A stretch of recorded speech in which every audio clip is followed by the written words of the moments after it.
Hello and welcome to another episode of Around Town. Tonight we are at the Whitman-Hanson High School to check out the Family Food Festival, an event where students prepare food from different countries, different cultures, and present them to the community. Between this and a taste of Whitman and Hanson, March is a good month to be a foodie in the Whitman-Hanson community.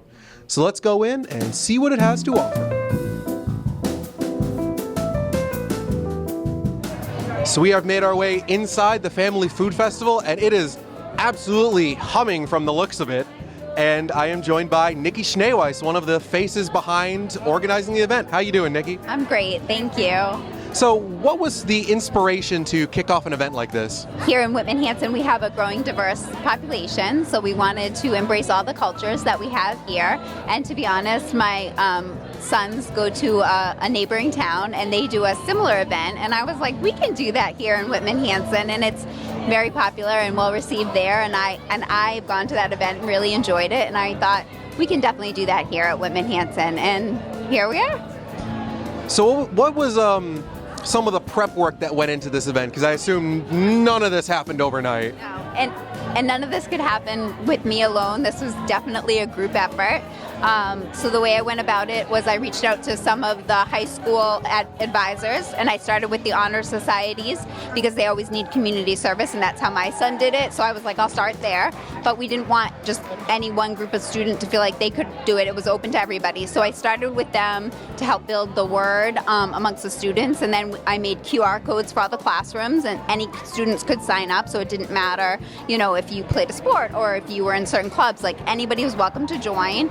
But the advisors helped me just sort of organize as adults the different students. And then I met with different groups when I was invited to talk it up. And then that's how we got all this food were just students who wanted to volunteer, and they got to choose the country. So we're just getting started. Can you give us a little bit of a preview of some of the countries that are represented today? Yeah, so I do need to give a shout out to the Whitman Freedom Team because they offered very early on to any help I needed. So at one point when I talked with one of their members, Tom Evans, I said, we have a lot of families from Cape Verde here and I don't have that table. I also didn't have at the time, I think Brazil. We did end up getting Brazil, and I said, would you be interested in sponsoring a table? And he said, absolutely, let me bring this back to the Freedom Team. So that's why you see over here from Cape Verde is sponsored by the Whitman Freedom Team. And shout out to Luanda and Brockton, because that was the restaurant that provided the food that the Freedom Team is supporting. And then we have Haiti, we have It's all over the world. We have Mexico, Portugal, Cape Verde, Brazil. We have Estonia, Lebanon, India. Whatever the students wanted to choose, they were welcome to pick whatever spoke to them. Switzerland, Mexico. So it seems like a lot of countries that you might expect, and some interesting choices because a little bit of discovery going on here. And the Whitman Freedom Team is definitely a familiar name to anybody who watches our channel. They have their own series, so it's really cool to see them represented as well. So I am absolutely starving right now, so let's just get into it. Thank you, Nikki, for joining us. Thank you. Thanks so much for having me. Thanks.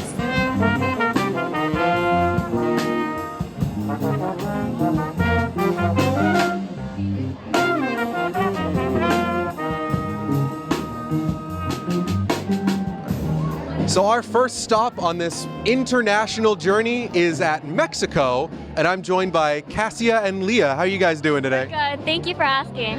So are you guys part of a student organization, or are you just a volunteer who wanted to be a part of this?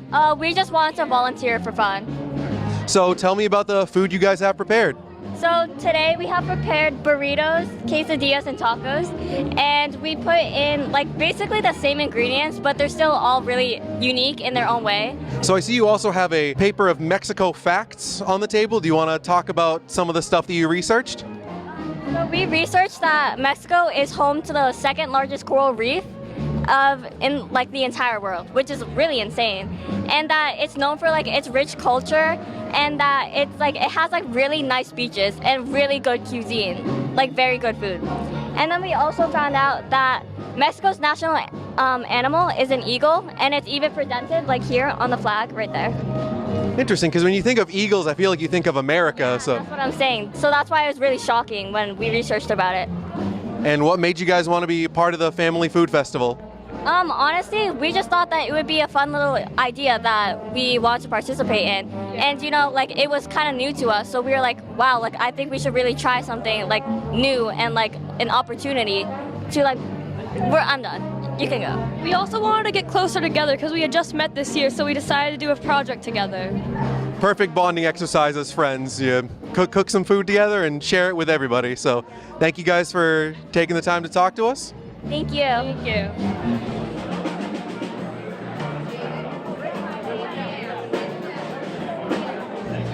Now we've moved on to meet Luke and Ben, who are representing the country of El Salvador. How you guys doing today? Good, how are you? I'm doing great. So talk to me a little bit about the food you have prepared today. First thing we have some traditional El Salvadoran rice. We have pabusa here, which is a corn-based dough filled with with different types of cheese. Sounds delicious. So tell me a little bit about what you guys researched about El Salvador. Do you have any fun facts you can share with me? I mainly researched the climate there. They have many volcanoes and lakes, which if I was gonna go to any country, it'd be there. Hot and cold. You get the best of both worlds. An interesting fact is El Salvador was developing very well until there was an ancient volcano erupt, and it really staggered them for a good while, and it took them a lot longer to advance at the normal rate of the other Central American countries. Interesting, kind of like a Pompeii situation in Italy. Yeah. All right, well, thank you guys for taking the time to have a little chat with us about what you prepared, and I will actually grab some of your food. It looks very good.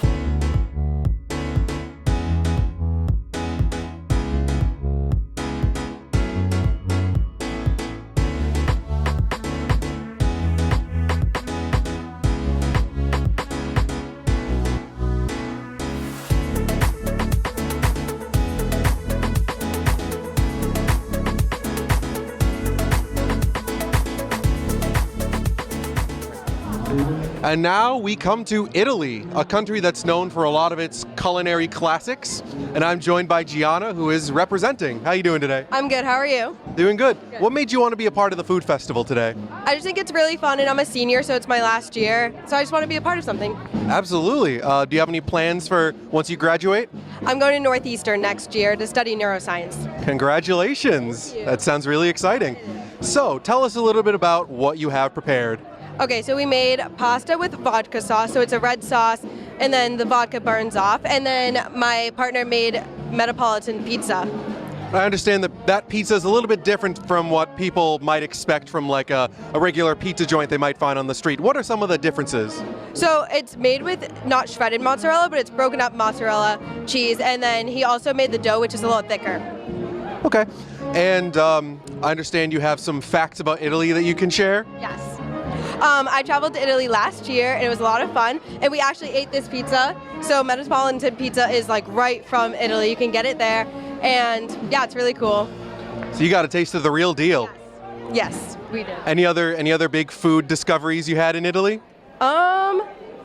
The pasta is very different. The dishes, not very right here in America they're very basic, but there they add a bunch of things like capers and a bunch of just random little things into those. Interesting. It just goes to show how much food gets like Americanized when it gets brought over from other countries. Not just Italy, but that's definitely a big one. I totally agree. Yeah. Well, thank you for taking the time to talk. Love the mustache, by the way. I can tell you've been growing it out for a while. You know it. Thank you, Gianna. Thanks for joining us. Lovely, beautiful. So we have here a little piece of spanakopita from the grease table. Something really cool about this festival is that it's a bunch of little shareables, a bunch of small pieces, so you can tour each table and try a bite of everything. So, only thing I can say now, down the hatch.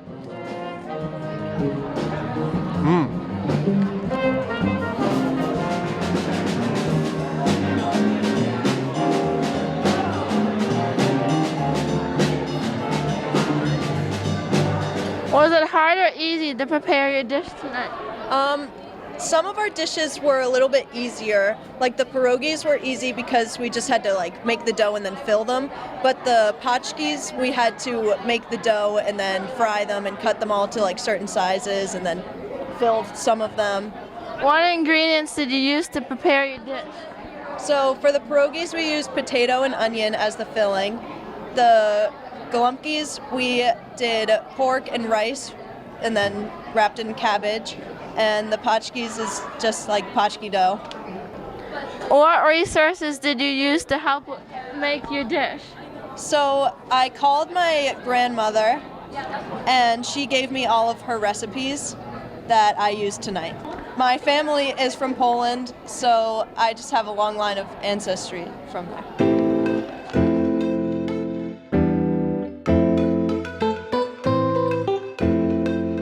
So here we have Paxton and Oliver representing the country of South Korea. How are you guys doing today? Good. Good.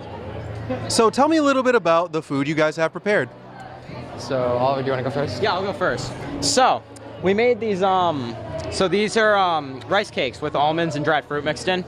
We put them in the refrigerator. Well, I put them in the refrigerator a little too long, so they came out kind of chewy, but overall, I'm pretty happy with how they turned out. So I made some Korean purple rice. So it's white rice and black rice mixed together. And then the chicken is gochujang chicken. So it's like a chicken that is breaded in cornstarch and has a sauce on it that makes it spicy. I absolutely love gochujang chicken, so I'm really glad to see that you guys prepared one of my favorite like Korean foods, basically. Anything with gochujang, always good for me. So tell me about some of the facts that you guys learned when you researched South Korea. So we did learn that Korea used to be, it actually used to be one nation, but now it's split up into North and South. The Korean War was a war that America got involved in, so that was, that was something we actually haven't learned in history yet, so it was... So you're getting a bit of a head start on your history homework with this. Yeah, you could say that. So what made you guys want to be part of the food festival? Well, I kind of like Asian food especially. So South Korea was a country that maybe not a lot of people would have chose.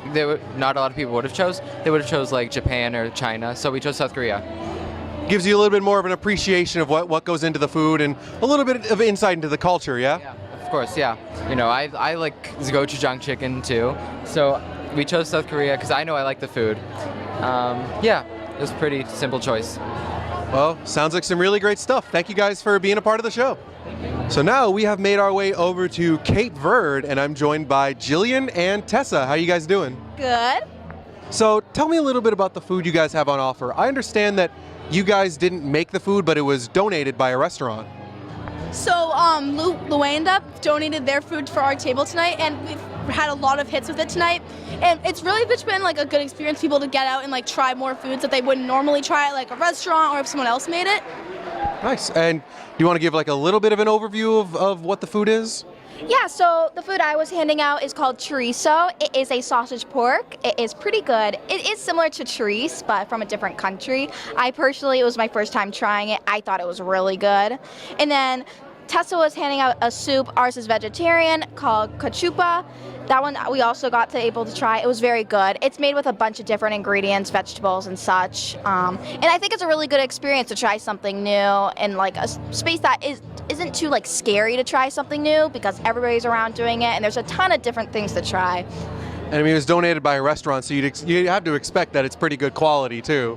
Oh, it's really good. Trying both of them together too was like really good. I think the best way to eat it. Ooh, I actually might have to do that once we stop the cameras from rolling. But what made you guys want to be part of the food festival?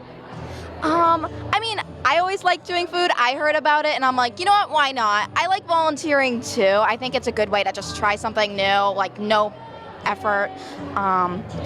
And so we came here, we didn't really know what we were gonna do. We didn't know we were gonna be passing out food. And once they told us, it's like, you know what, all right. I like being able to help people, even if it's in like a way that's more fun. Seeing people try new foods, it's like a great experience. I mean, it's always fun to have a fun way to help people out. If that's what gets somebody to do charity, you know, hey, why not? So thank you guys for taking the time to talk to me, and I'm gonna grab some chorizo.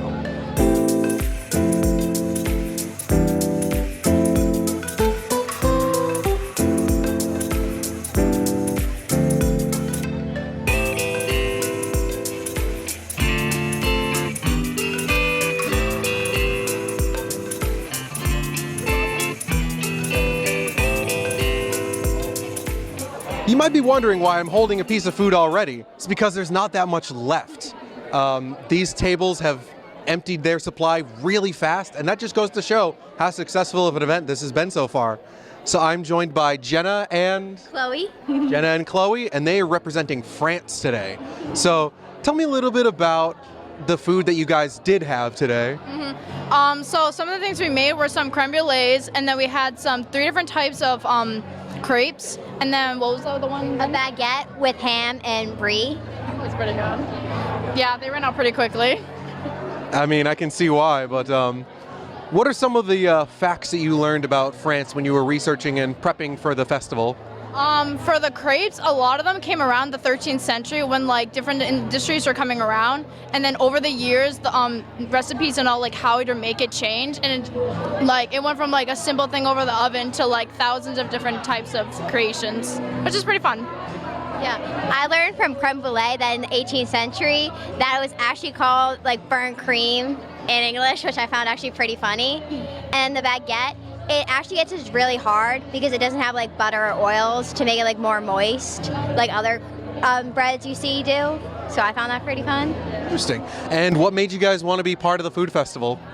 Well, both of us are seniors this year, and personally for me, I just think it's just like a fun little thing to do, especially because this is the first time Whitman-Hanson has done it, and it's just like, I love food, I take restaurant this year, so it's just like this, and it was just like a fun way to like bring cultures around here, so yeah. And a good way to test your skills that you've been learning in culinary. Yep, Mr. Ryan's very proud of me. I had him in culinary as well, so you're definitely getting a good education. And you said you were a senior, what's next? So I'm just committed to Merrimack for health sciences, so I'm really excited about that because I want to do physician assistant. Congratulations. Thank you. So I'm also a senior, and I love traveling around the world, and I love food, so there was obviously I had to do this. And then, yeah, so then I'm going to Savannah College of Art and Design next year, so that's what's in store for me. Well, congrats to both of you guys. Thank you for taking the time to talk to us. Thank you for doing the work that you did, and vive la France! What's cool about the food festival is that mixed in with a lot of the countries that you would expect to see, there are some interesting choices, so you get to really explore some food that you might have never had before. So I am in Lebanon right now, and I'm joined by Olivia and Rachel. How are you guys doing? Good, how are you? I'm doing pretty good so far. So talk me through some of the food you have today. All right, so we had baklava that we did not make. Sorry to open with that, but it's from this place called Roy's Kebab in Rockland, and that went pretty fast. It's like this pistachio layered pastry. Then we had this mujatara, which is like lentil, basmati rice, and caramelized onion. Then we have arayas, which a lot of people like, even though they're kind of falling apart, but you know, it's a seasoned lamb and beef mince in pita bread, which is really great. And then we have baba ganoush, which is like sort of like a creamier version of hummus, but made with eggplant and homemade pita chips. And yeah, that's about it.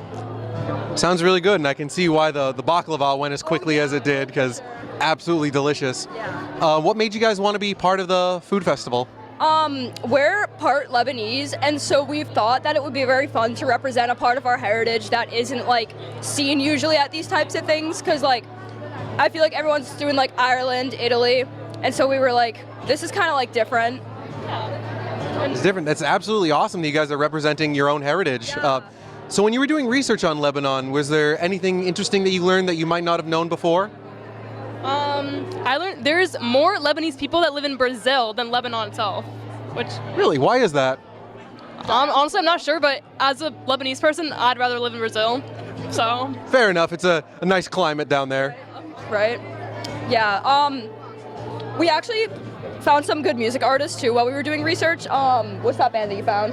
This band, it's like an indie dream pop band, Postcards, and a song I recommend by them is Fossilized. Definitely check them out. Interesting. I'll have to look them up. Yeah. But Olivia, Rachel, thank you guys for joining us on the show. And I'm going to grab a little bit of what you guys have left.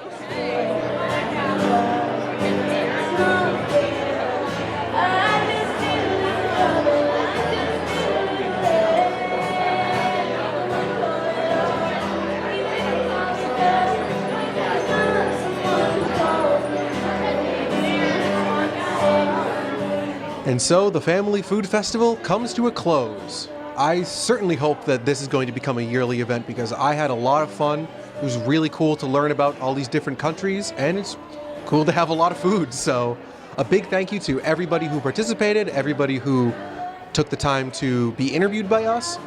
A big thank you to Grace, who made a guest appearance today. And thank you for watching. This has been an episode of Around Town, and we'll see you next time.